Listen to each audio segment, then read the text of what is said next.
Hello and welcome back to Land Rover Toolbox videos.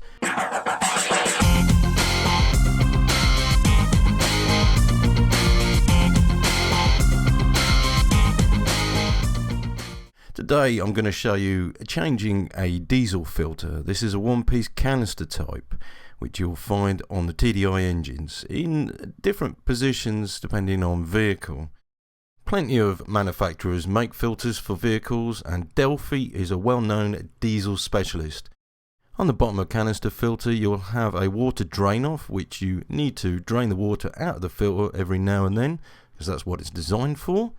I'm going to run through this. The tools you need is a 10mm spanner, either ratchet or open-ended. This is to break off the bleed on the top of the filter. You also need some sort of filter wrench. This one's pretty handy. A set of mole grips that has jaws on it.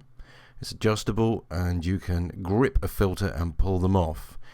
Sometimes you'll find that people will use something like this, which is a pair of water pump pliers. They're not as good for the job, but it would do to rip a filter off if you needed to. The best one is a strap wrench. These are multi-purpose, and if you've got a strap wrench you can do most of your filters. However, you'll find on a TD5 it's a bit more awkward to use one of those. So we also have a can of diesel and the filter, a jug and an oil can, and I'll show you what you need these for. Just a little tip here is think of a Coke bottle, turn it upside down and then unscrew the lid. That's the way that the filter will unscrew, and you'll be surprised how many people forget this. The filter screw is upside down, obviously.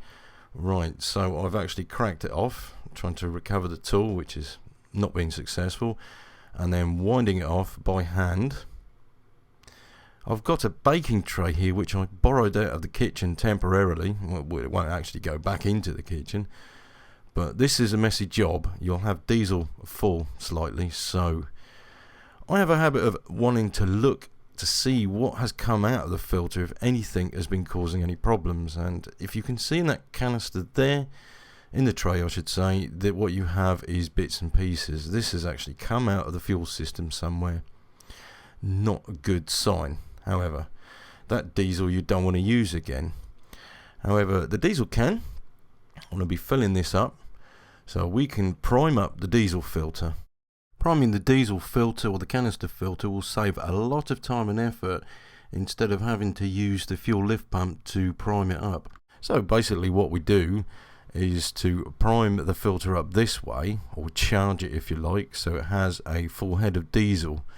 It gets most of the air out of the filter straight away, and it saves a lot of time and a lot of trouble as well. Just make sure that the drain here is actually tight before you prime it up. Okay, so once that's primed up to the top there, you have a level of diesel. The next thing to do is lubricate the seal. Now I use a little bit of oil, or a drop of oil from Old Faithful there. This is to help you screw the filter undone the next time you need to change the filter. If you find one of these that's hard to remove, it's because it has not been lubricated. Okay, once fitted to the housing, get the rubber seal to contact and then turn it half a turn to 3/4 of a turn tight with your hand.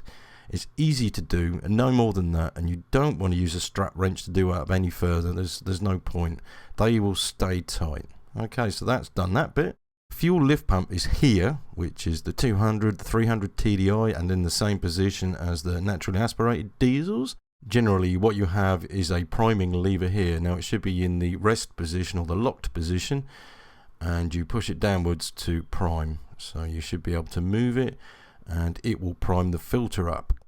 Because we've already filled the filter, we just want to remove the last bit of air out of the diesel filter. So we take off the bleed nipple or let it off and then just pump it until we get diesel out. Now that is almost instantaneous.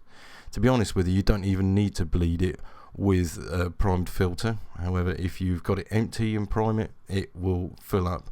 So we get the diesel out and nip it back up again.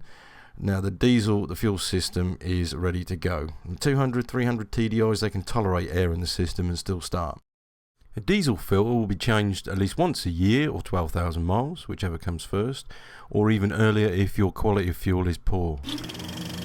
Right, well, we'll have a look at this. This is what came out of the old diesel filter. It's not usable diesel. You can see the black bits floating about, and they are slimy. I'm not sure what this is. We'll have to investigate this. This might mean stripping the diesel system out. I would advise never use diesel from your filter and prime the filter. Use fresh diesel. This is going into the waste. You can see the bits floating about in there. There's no reason once a diesel filter has been primed, unless you've taken other bits off your diesel system, that it won't start and run. Okay, so the service kit for the 300 TDI is BK0013, which is available from Bearmark. Check them out because they have kits for all the Land Rover models and engine types.